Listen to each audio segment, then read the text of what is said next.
L'école traditionnelle tire son origine de la révolution industrielle. Durant cette époque, l'école permettait de former des bras valides, des ressources humaines de qualité pour qu'ils puissent servir de main-d'œuvre aux usines afin qu'elles puissent optimiser leur production. Pendant cette période, l'idéal était d'aller à l'école pour avoir une bonne formation afin de trouver un bon emploi dans les usines. Mais pour peu qu'on s'intéresse à la réalité actuelle, on se rend vite compte qu'avec le développement de la technologie, beaucoup de postes qui étaient occupés par des humains sont aujourd'hui remplacés grâce au système robotique par les machines. Ce faisant, le nombre de diplômés sans emploi augmente de manière exponentielle, surtout dans les pays où le secteur privé, voire l'entrepreneuriat, n'est pas assez développé. En ce sens, le système éducatif qui permettait à la population de trouver un travail est devenu problématique. En plus, son attitude, son approche conformiste a détruit le rêve, la vocation de beaucoup d'enfants dans le monde. Par conséquent, pour cerner la question de savoir comment l'école a formé beaucoup de gens à échouer leur vie, il me paraît plus que nécessaire de vous lister 5 points qui nous permettront de montrer d'une manière claire les insuffisances de l'école. N'oubliez pas de vous abonner, de cliquer sur la cloche de notification pour ne pas rater les vidéos à venir. L'école nous pousse au conformisme. Votre temps est limité. Ne le gâchez pas à vivre la vie de quelqu'un d'autre. Ne vous laissez pas piéger par les dogmes. Cassez vivre dans les résultats de la pensée de quelqu'un d'autre. Ne laissez pas le bruit des opinions des autres noyer votre voix intérieure. Et le plus important, ayez le courage de suivre votre cœur et votre voix intérieure, car ils connaissent d'une certaine façon qui vous voulez vraiment devenir. Tout le reste est secondaire. Ces mots ont été prononcés par Steve Jobs lors de son fameux discours en 2006 au Stanford, intitulé « Comment vivre avant de mourir ». En d'autres termes, il voulait tout simplement dire « Ne laissez jamais la limite des autres vous définir ». Ayez le courage de suivre votre cœur et votre intuition. Ils vous mèneront à coup sûr vers votre salut. Malheureusement, la vertu cardinale de l'école est le conformisme. Les apprenants portent les mêmes tenues, sont conditionnés à réfléchir de la même façon, sont soumis aux mêmes examens, aux mêmes évaluations pour mesurer leurs compétences, ce qui est juste une absurdité pour l'humanité. En fait, ce que vous devrez vraiment comprendre est que la nature de chaque humain, qui est caractérisée par la configuration unique de son ADN, par les connexions particulières de son cerveau et ses expériences de vie qui lui sont propres, est radicalement unique. Cette unicité inhérente à la personne que nous sommes est une graine placée en nous qui a le potentiel de se transformer en un but, une finalité bien précise. Malheureusement, l'école n'épouse pas la nature humaine. Elle ne nous aide pas à trouver cette graine qui représente notre génie, notre mission de vie, notre vocation. C'est là où se trouve notre talent. C'est pourquoi nous étions créés. Elle nous pousse, elle nous oblige à obéir à un système. Et ce faisant, à inhiber nos capacités. Ce qui nous amène au deuxième point. Il était une fois un nègre tomba de justesse sous les pieds d'une vieille femme qui ne connaissait que les pigeons. Et donc pour elle, les pigeons étaient les seuls oiseaux qui existaient. Plein de pitié, elle ramassa l'aigle et lui dit « Tu n'as pas vraiment l'air d'un oiseau ». Elle lui amputa une partie de son bec, lui tailla les serres et arrondit ses ailes avant de le laisser prendre l'envol en lui criant « Va maintenant, tu as vraiment l'air d'un oiseau », tout en ignorant qu'elle a réduit systématiquement les capacités de cet aigle. Dans cette fable, l'aigle qui a vu ses capacités amoindries représente l'écolier et la vieille femme représente l'école. Autant dire, l'école inhibe le potentiel des enfants qui, s'ils étaient libérés, pouvaient avoir la chance d'explorer leur potentiel et de marquer le monde à jamais. Aussi paradoxal que ça puisse paraître, pour peu qu'on s'intéresse à l'histoire des grandes personnalités qui ont arrivé à se hisser au sommet de la réussite, on se rend vite compte, la majorité n'ont pas eu à faire de longues études. En général, ceux qui ont eu à faire de longues études sont victimes d'un système qui les exploite. Ils sont des éternels employés contentant tout simplement d'un salaire qui n'est qu'une forme d'assujettissement.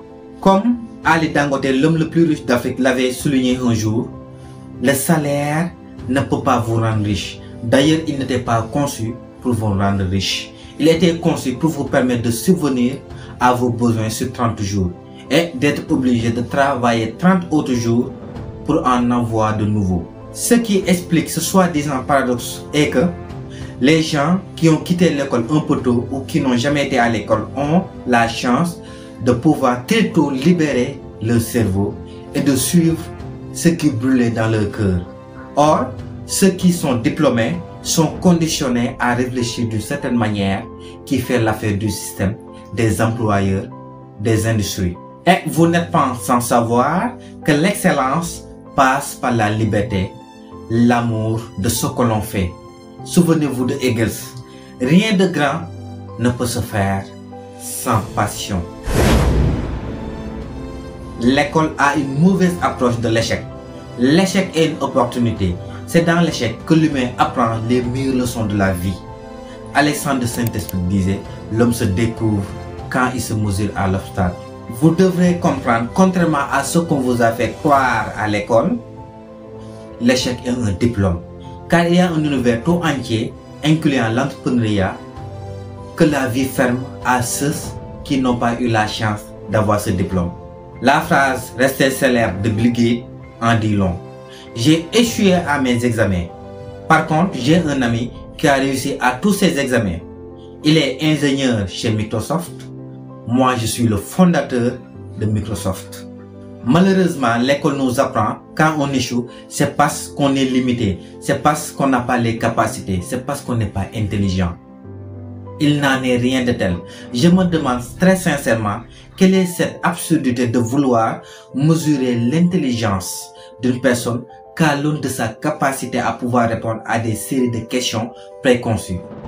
En réalité, tout le monde est intelligent. Tout le monde a un génie, comme l'avait si bien dit Albert Einstein. Mais si vous voulez juger le poisson par sa capacité à monter les arbres, il passera toute sa vie à croire qu'il est stupide. Plongez-lui dans l'eau et il vous montrera de quoi il est capable. Chacun est appelé à trouver ce dans quoi il est bon et de se jeter tout entier à la poursuite de cela, d'y mettre tout son cœur. Mais il faut comprendre une chose, vous ne trouverez jamais ce dans quoi vous êtes bon si vous avez peur de l'échec. C'est dans l'échec que l'humain se découvre. N'oubliez jamais ça. L'histoire de Thomas Edison, l'un des plus grands inventeurs scientifiques de tous les temps, doit fortement vous inspirer. Thomas a connu 10 000 échecs avant de construire la lampe à ampoule. Et quand les journalistes sont venus pour lui demander « Mais comment tu peux connaître 10 000 échecs sans lâcher le morceau ?» Il était visiblement étonné. Il a dit « Quoi? Vous me parlez d'échecs ?» Non, je n'ai jamais échoué. J'ai juste trouvé 10 000 tentatives qui ne marchaient pas et qui m'ont permis d'ailleurs d'affiner ma stratégie jusqu'à arriver à trouver la bonne formule. L'école nous apprend que c'est dans l'individualité qu'on peut réussir.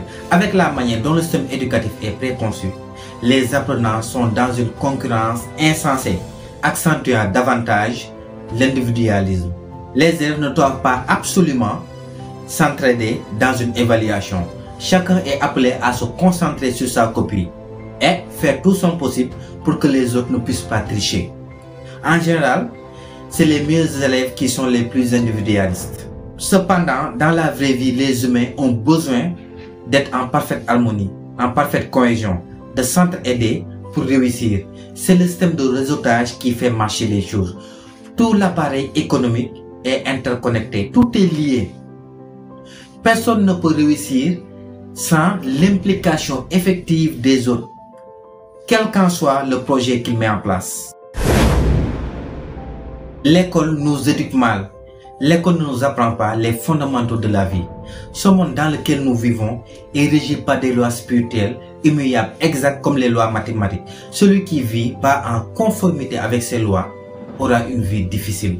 Par conséquent, les valeurs qui sont à même de nous permettre de vivre en harmonie à savoir les libertés individuelles, l'empathie, la compassion, la sociabilité, entre autres l'humanisme, sont complètement bafoués à l'école, qui nous imposent, nous conditionnent dans l'individualisme, la concurrence, le conformisme, qui vont directement à l'encontre des fondamentaux de la nature humaine pour une vie socialement paisible. En fait, vous devrez absolument faire cette différence. Être bien éduqué, être bien instruit, c'est pas aller dans un bâtiment pendant quelques années pour acquérir de la connaissance abondante dans une ou plusieurs domaines. Le mot éduquer vient du mot éduco qui signifie induire, puiser depuis l'intérieur. Une personne bien éduquée, une personne qui sait comment se comporter pour obtenir ce qu'il veut sans pour autant être égoïste. Une personne bien éduquée est une personne qui a tellement développé ses facultés, qui sait comment se comporter pour obtenir ce qu'il cherche sans pour autant violer le droit et la liberté des autres. Beaucoup de problèmes que la société d'aujourd'hui rencontre sont dus à ces insuffisances de l'école, qui sont anticonformistes à l'épanouissement des humains. Réveillez-vous de votre sommeil dogmatique et arrêtez cette mentalité révolue, dépassée, erronée, obsolète. À savoir, pour réussir dans la vie, il faut avoir des diplômes. Les diplômes ne sont pas une fin en soi. Les diplômes ne peuvent pas sanctionner directement de la compétence des diplômés. Aussi qu'il est important d'avoir des diplômes, d'autant il est plus qu'important de se découvrir, d'apprendre à se connaître, à savoir ce qui brûle dans son cœur et à le suivre. Mais pour ce faire, il faut toujours commencer par ici. Votre esprit est votre pouvoir. Allez, n'oubliez surtout pas de vous abonner. Je vous donne rendez-vous à la semaine prochaine pour une toute nouvelle vidéo.